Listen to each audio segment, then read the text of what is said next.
बच्चों, मेरा नाम परमदीप कौर है।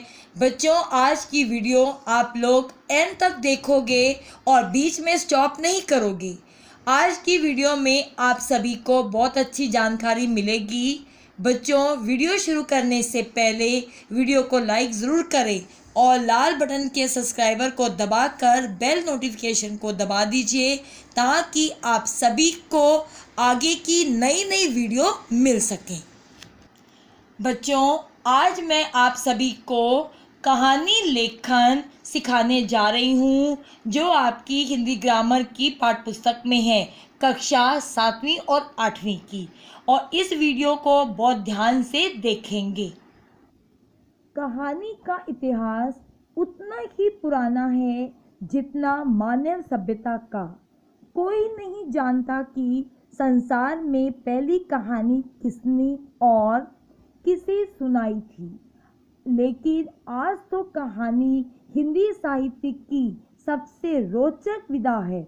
कहानी सुनाने के लिए आप सभी सदा उत्सुक रहते हैं। यदि नानी, दादी या कक्षा में अध्यापिका कहानी सुनाने की बात कहे तो बच्चों के चेहरे खिल उठते हैं, आंखों में चमक आ जाती है और वह शांत होकर ध्यान से सुनने के लिए बैठ जाते हैं। बच्चों, यदि आपसे कहानी सुनाने को कहा जाए तो आपको सुनाने से पूर्व कहानी लेखन कहना होगा। कहानी लिखते समय आपको कुछ महत्वपूर्ण बातों का ध्यान रखना चाहिए। नंबर 1 पॉइंट बच्चों, विषय का चयन।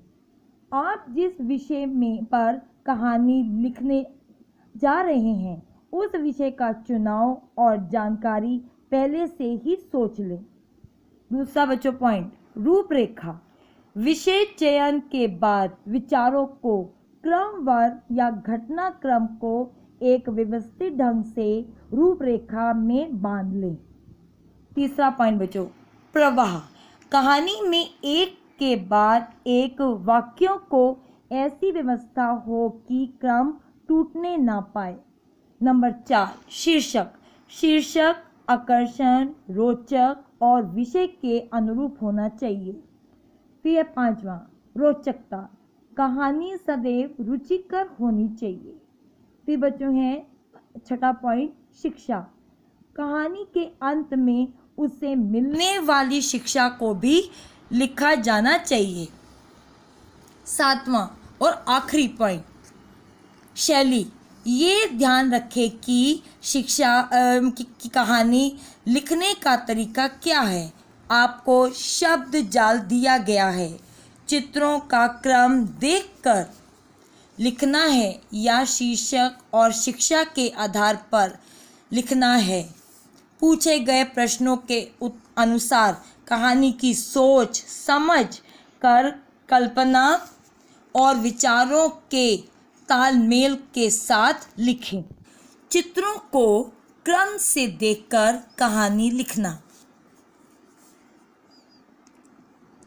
एक गांव में एक किसान रहता था।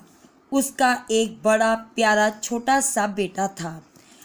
अच्छी पत्नी थी। एक पालतू नेवला था। वह नेवला बड़ा समझदार था। जब किसान खेतों पर जाता और उसकी पत्नी घर के काम करती तो नेवला छोटे बच्चे के साथ खेलता रहता था। एक दिन किसान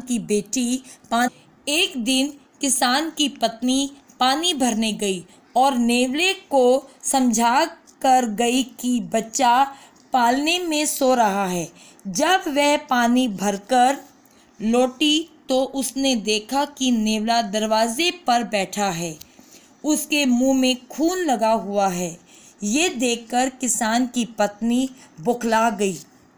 उसके दिमाग में आया कि हो ना हो खेल खेल में इसने मेरे बेटे को काट लिया है।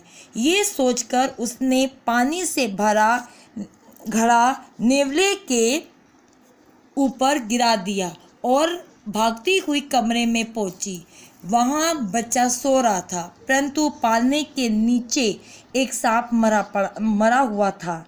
अब उसने सारी बात समझ में आई कि बच्चे को बचाने के लिए नेवले ने सांप को मार दिया है। वह दौड़कर नेवले के पास पहुंची, परंतु नेवला मर चुका था। उसे अपनी भूल का बड़ा दुख हुआ।